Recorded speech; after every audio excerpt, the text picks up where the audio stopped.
Assalamualaikum warahmatullahi wabarakatuh. Bismillahirrahmanirrahim. Alhamdulillahi rabbil alamin. Wassalatu wassalamu ala ashrafil anbiya'i wal mursalin Sayyidina Muhammadin wa ala alihi wa sahbihi ajma'in, amma ba'du. Saudara-saudaraku kaum muslimin dan muslimat dimanapun Anda berada, pada malam ini kita akan membicarakan tentang dalil-dalil kunut subuh. Sebenarnya bagaimana? Mengapa? Karena di Indonesia pada awalnya yang memang semua bermadzhab Syafi'i ini pasti sholat subuh baca kunut. Kemudian setelah terjadi perkembangan pada masa-masa modern, banyak saudara-saudara kita yang belajar di Timur Tengah, belajar pada ulama-ulama yang beda mazhab, kemudian pulang ke sini tidak baca kunut. Nah, sebenarnya persoalan kunut ini bagaimana? Masalah kunut ini sebenarnya bukan khilafiyah baru. Perbedaan di kalangan ulama bukan baru-baru ini, tetapi sejak masa ulama salaf. Imam Nawawi di dalam kitab Al-Majmu' Syarah Al-Muhadzab, ini juz 4 halaman 491, terbitan Darul Kutub Al-Ilmiyah tahun 2011. Di sini dikatakan far'un fi madzahibil ulama fi itsbatil qunut fi subhi.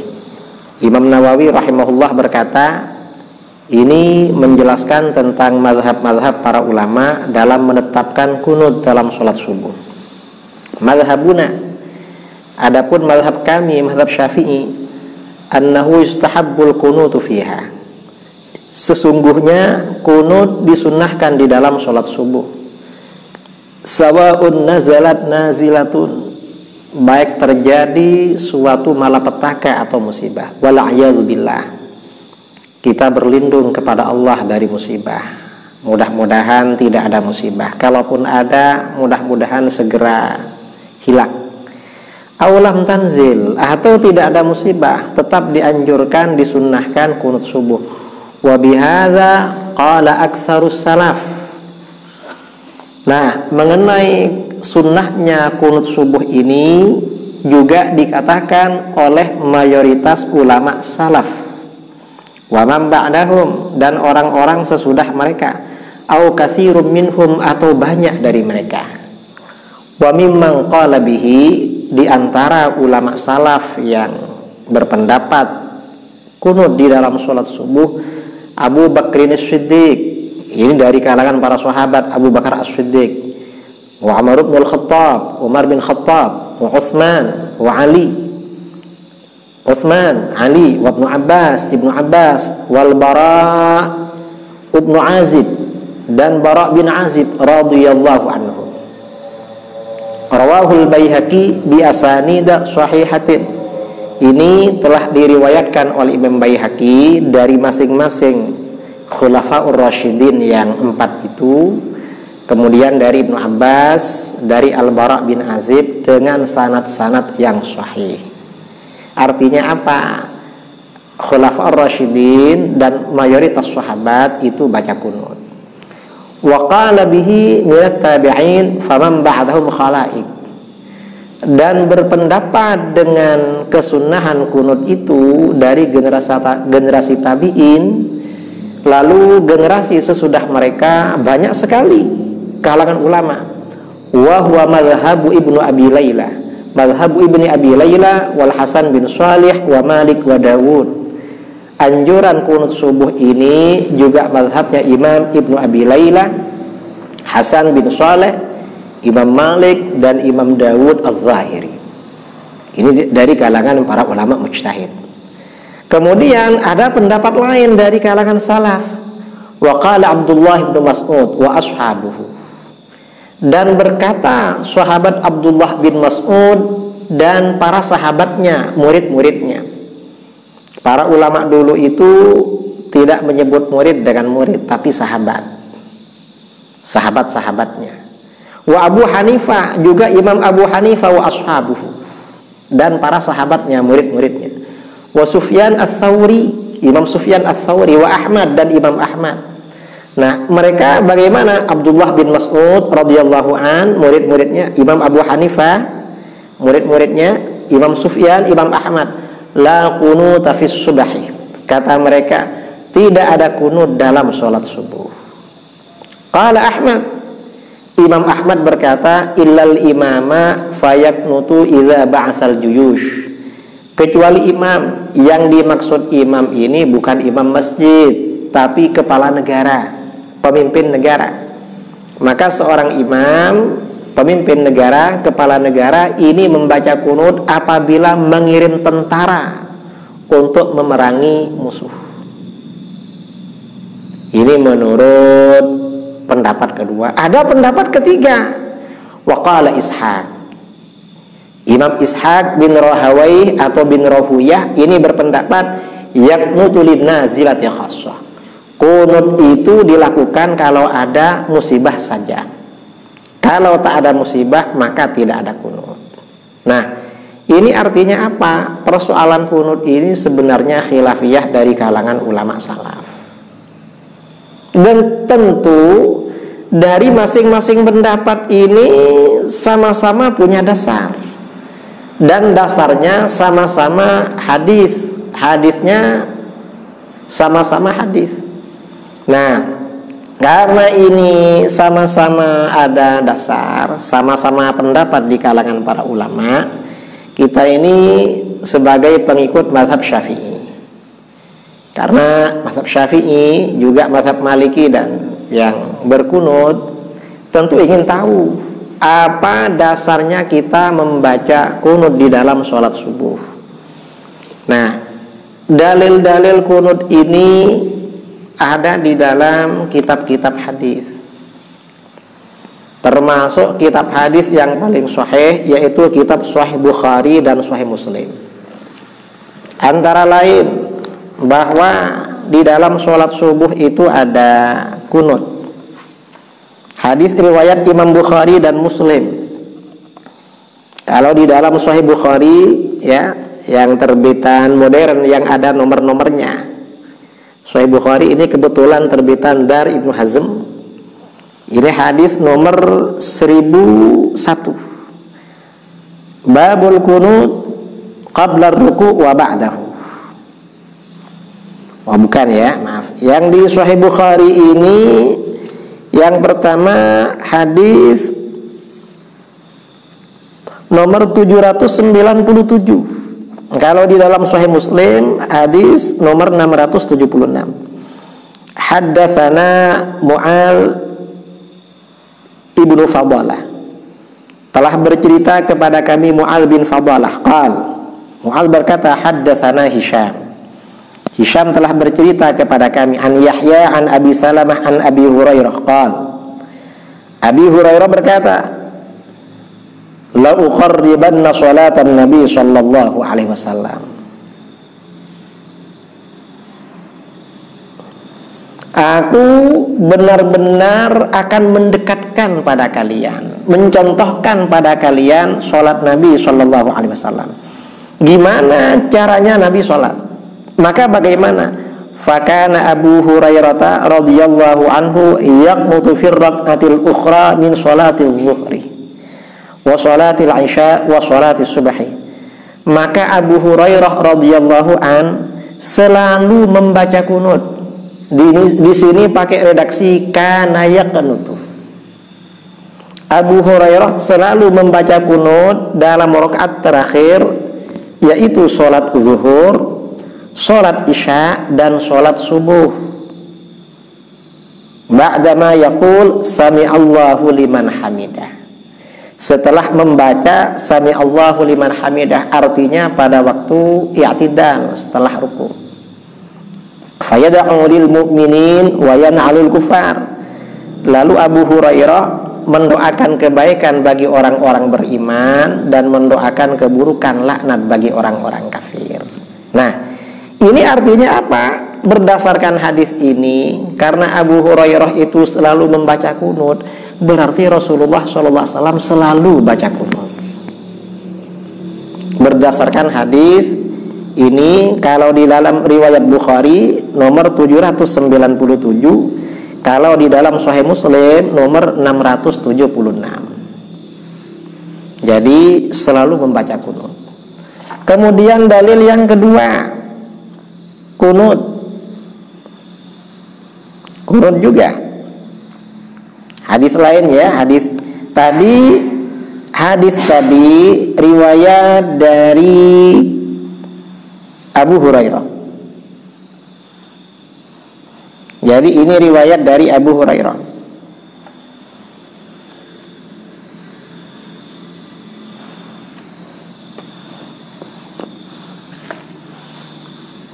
Kemudian ada juga riwayat dari selain Abu Hurairah. Qunut subuh ini juga diriwayatkan dari Sayyidina Anas bin Malik. Dalam Sahih Bukhari hadis nomor 101, kalau Sahih Muslim 677.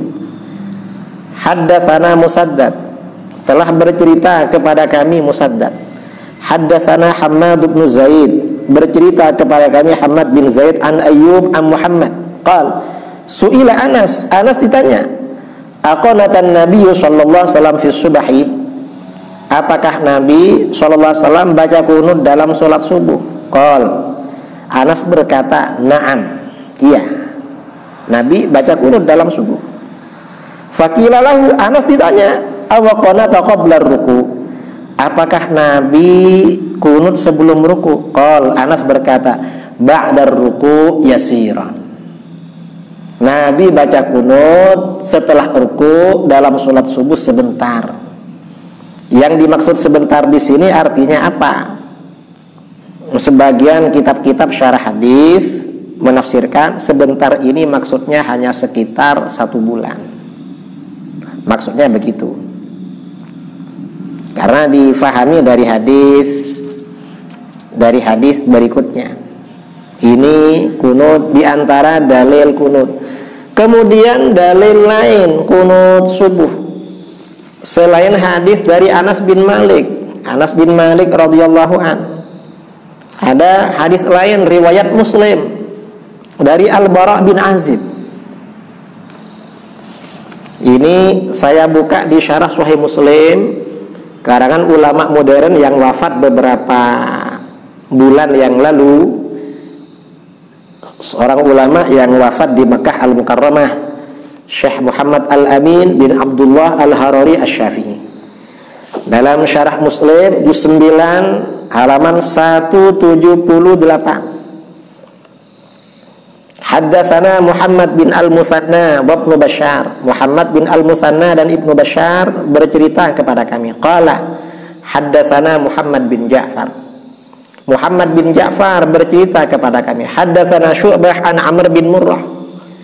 Bercerita kepada kami Syu'bah dari Amr bin Murrah. Qal, Amr berkata, sami'tu ibn Abi Layla qal, aku mendengar Ibnu Abi Layla berkata, haddatsana al-Bara ibnu Azib. Bara ibnu Azib bercerita kepada kami Bara bin Azib, anna Rasulullah sallallahu alaihi wasallam kana yaqnutu fi subhi wal maghrib. Sesungguhnya Rasulullah sallallahu alaihi wasallam selalu membaca kunut dalam sholat subuh dan maghrib. Jadi Rasulullah ini selalu membaca kunut di dalam sholat subuh dan maghrib. Ini dalil mayoritas ulama yang menetapkan kunut. Hadis-hadis yang diriwayatkan dari kalangan sahabat yang banyak meriwayatkan hadis itu dijelaskan Rasulullah SAW itu baca kunut dalam sholat subuh. Nah, sekarang ada persoalan. Apa persoalannya? Bagaimana menanggapi hadis-hadis yang seakan-akan bertentangan dengan hadis ini? Apa diantaranya? Rasulullah SAW membaca kunut hanya sekitar 1 bulan. Setelah itu meninggalkan lagi. Contoh seperti hadis riwayat Bukhari Muslim dari Anas bin Malik. Anan Nabiya sallallahu alaihi wasallam qanata syahran ba'da ar-ruku' yad'u ala ahya'in minal arab thumma tarakahu. Sesungguhnya Nabi sallallahu alaihi wasallam membaca kunut selama sebulan setelah ruku', mendoakan keburukan bagi beberapa suku Arab, tapi kemudian meninggalkan. Atau hadis yang diriwayatkan Bukhari Muslim dari Abu Hurairah radhiyallahu anhu, anna Nabiya sallallahu alaihi wasallam qanata ba'da ar-ruku' fi salati syahran yad'u li fulan wa fulan thumma taraka ad-du'a lahum. Sesungguhnya Nabi sallallahu alaihi wasallam kunut setelah ruku' dalam salatnya sebulan, mendoakan untuk si fulan lalu tidak mendoakan lagi. Lah ini kok 1 bulan? Katanya selalu berkunut. Oleh para ulama, mayoritas ulama melakukan takwil bahwa seperti yang dikatakan oleh Imam Nawawi di dalam kitab Al-Majmu', wa ammal jawabum an hadits Anas wa Abi Hurairah radhiyallahu anhuma fi qawlihi tsumma tarakahu. Adapun jawaban terhadap hadis Anas dan Abi Hurairah radhiyallahu an tentang perkataan 2 orang itu tsumma tarakahu, bahwa Nabi meninggalkan kunut, fal muradu tarkud du'a alal ulaikal kufar wa la'natihim faqat. Maksudnya Nabi tidak melaknat orang-orang kafir itu saja, tidak mendoakan keburukan dan tidak melaknat orang kafir. La tarku jami'il kunut, bukan meninggalkan kunut sama sekali, bukan. Al tarakal kunut fi ghairi subhi, atau meninggalkan kunut selain subuh saja. Untuk subuh tetap berkunut. Mengapa? Wa hadza ta'wil muta'ayyin. Takwilan ini menjadi keharusan. Ditakwil begini menjadi keharusan. Mengapa? Li'anna hadits Anas fi qaulihi, karena hadis yang diriwayatkan dari Anas bin Malik dalam perkataan Anas, hadis tersebut diriwayatkan oleh Imam Ahmad di dalam musnadnya. Ini musnad Imam Ahmad. Hadis yang diriwayatkan oleh Imam Ahmad di dalam musnadnya dari Anas bin Malik. An Anas bin Malik qala ma zala Rasulullah sallallahu alaihi wasallam yaqnutu fil fajr hatta faraqad dunya. Rasulullah sallallahu alaihi wasallam selalu membaca kunut dalam salat subuh sampai meninggalkan dunia. Nah, hadis ini sahih dan jelas. Rasulullah baca kunut terus dalam sholat subuh sampai meninggal dunia. Maka bagaimana antara hadis ini dengan hadis-hadis tadi? Harus dikompromikan. Berarti yang ditinggalkan oleh Rasulullah itu mendoakan keburukan bagi orang-orang kafir, bukan mendoakan kunut. Dan ini takwil yang semacam ini waqad rawal Baihaqi. Imam Baihaqi meriwayatkan bisnadian Abdurrahman bin Mahdi al-Imam annahu qala. Imam Abdurrahman bin Mahdi termasuk guru Imam Ahmad bin Hanbal dan guru imam-imam yang lain ahli hadis. Beliau mengatakan innama tarakal la'nah. Rasulullah itu setelah 1 bulan hanya meninggalkan laknat saja, hanya tidak melaknat orang-orang kafir. Adapun kunut tetap jalan terus sesuai dengan riwayat yang ada di dalam riwayat Abu Hurairah, juga dalam riwayat Al-Bara' bin Azib, dikompromikan dengan riwayat Anas bin Malik. Ini dalil kunut di dalam sholat subuh. Nah,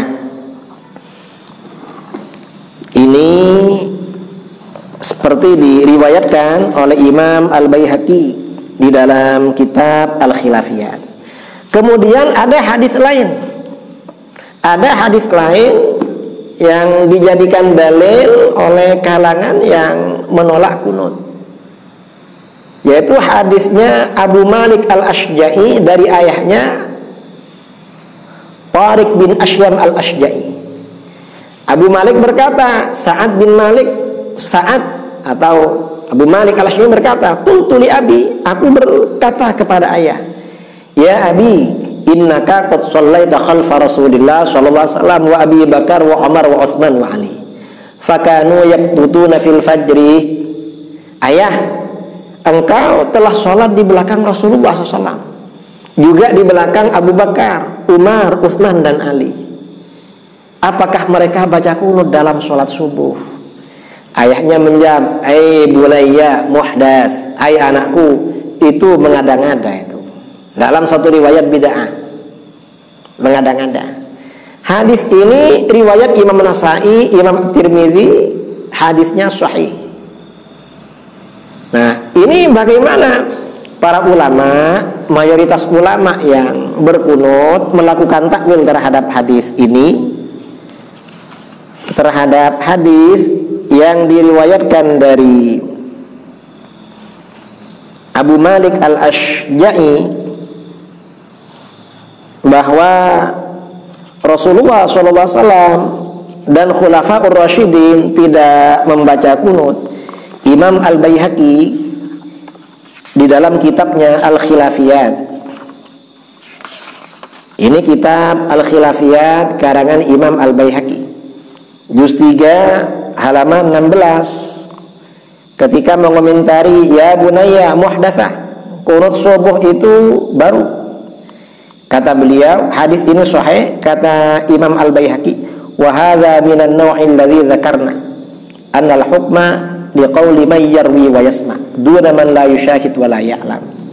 Hadis seperti ini sejenis dengan hadis yang telah kami sebutkan, bahwa ketika terjadi pertentangan antara yang menginformasikan, antara informasi yang mendengar dan meriwayatkan Rasulullah baca kunut dengan orang yang tidak mendengar, maka bagaimana keputusan hukum dikembalikan pada sahabat yang meriwayatkan dan mendengar adanya kunut, bukan orang yang tidak menyaksikan dan tidak tahu adanya kunut. Kemudian Imam Baihaqi berkata, waslu qaulina wa qaulikum, sedangkan dasar pendapat kami dan pendapat kalian yang tidak mau kunut, anna Tariq bin Ashyam al-Ashja'i au ghairahu, sesungguhnya sahabat Tariq bin Ashyam al-Ashja'i atau lainnya, wa in kana qad sahiban Nabi sallallahu alaihi wasallam, walaupun beliau telah menjadi sahabat Nabi SAW, lam ya'lam sunnatan alimaha ghairuhu, beliau tidak tahu suatu amalan sunnah yang diketahui oleh yang lain. Walam yasma' qaulan sami'ahu ghairuhu, beliau tidak mendengar suatu ucapan, suatu sabda yang didengar oleh orang lain. Walam yusyahid fi'lan minan nabi sallallahu alaihi wasallam syahadahu ghairuhu, beliau tidak menyaksikan suatu perbuatan dari Nabi sallallahu alaihi wasallam yang disaksikan oleh orang lain. Fa'alaihi wa ala jami'il muslimin qabuluhu, maka yang tidak tahu dan seluruh kaum muslimin wajib menerima orang yang tahu, yang menyaksikan, yang mendengar. Mengapa begitu? Wa hadza amirul mukminin wa khalifatu Rasulillah sallallahu ala ummati min ba'di Abu Bakar as-Siddiq radhiyallahu an. Ini amirul mukminin dan khalifah Rasulullah SAW pada umatnya sesudah beliau, yaitu sahabat Abu Bakar as-Siddiq radhiyallahu an. Lam yasma' minan Nabi sallallahu alaihi wasallam fi mirathil jaddati syai'an, beliau tidak mendengar dari Nabi sallallahu alaihi wasallam tentang warisan seorang nenek. Berapa jatahnya nenek ketika ditinggal oleh cucunya, beliau gak dengar. Padahal sahabat Abu Bakar ini paling sering, sahabat yang paling sering bersama Rasulullah SAW, gak dengar.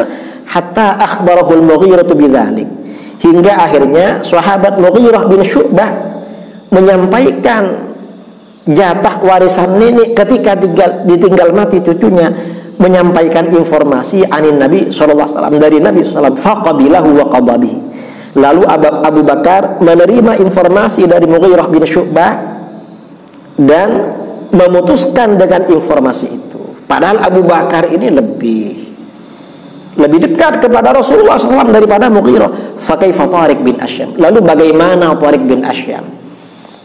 Sayyidina Tariq bin Ashyam ini termasuk sahabat yang hadisnya sedikit. Dan kata Imam Muslim, seperti dikatakan oleh Al-Hafidz Ibnu Hajar dalam Al-Isabah, Tariq bin Ashyam ini hadisnya hanya diriwayatkan melalui anaknya. Sedangkan hadis tentang kunut ini hadisnya diriwayatkan melalui sahabat yang memang banyak meriwayatkan hadis. Abu Hurairah banyak meriwayatkan hadis. Anas bin Malik juga banyak meriwayatkan hadis. Karenanya ini mengikuti kaidah tadi mestinya lebih diterima daripada yang tidak kunut. Karenanya di sini Imam Nawawi juga menyampaikan ya kesimpulan dari Imam Al-Baihaqi, wal jawabu min hadis Sa'd bin Tariq, jawaban dari hadisnya Sa'd bin Tariq dari ayahnya Tariq bin Ashyam yang mengatakan kunut subuh itu bid'ah. Bagaimana? Anna riwayat alladzin athbatul qunut ma'ahuma ziyadatu ilmin wa hum aktsar wa fa wajaba takdzibuhum. Bahwasannya riwayat orang-orang yang menetapkan ada kunut, riwayat orang-orang yang menetapkan adanya kunut ma'ahum ziyadatu ilmin, mereka punya tambahan informasi, wa hum aktsar, dan orang-orang yang meriwayatkan ada kunut lebih banyak, beliau sendirian, fawajaba takdzibuhum, maka yang menetapkan adanya kunut dan yang lebih banyak itu harus didahulukan. Karena itu maka kunut subuh ini, kesunahan kunut subuh ini diambil oleh mayoritas sahabat termasuk khulafaur rasyidin radhiyallahu anhum, juga mayoritas ahli hadis. Nah ini artinya apa? Bahwa masalah kunut ini ke belakang tidak perlu dibesar-besarkan, karena kunut ini dalilnya sangat kuat. Nah kemudian ini terakhir ya, berkaitan dengan beberapa riwayat dalam Sahih Bukhari. Rasulullah SAW baca kunut dalam beberapa sholat ya. Rasulullah itu kunutnya tidak hanya subuh dalam riwayat Bukhari, bahkan dalam sholat zuhur, sholat isya, sholat subuh. Riwayat Abu Hurairah, riwayat Al-Bara' bin Azib dalam sholat maghrib dan subuh. Kenapa tidak kunut subuh semuanya saja? Nah kemudian seperti dikatakan oleh Imam Al-Qurtubi,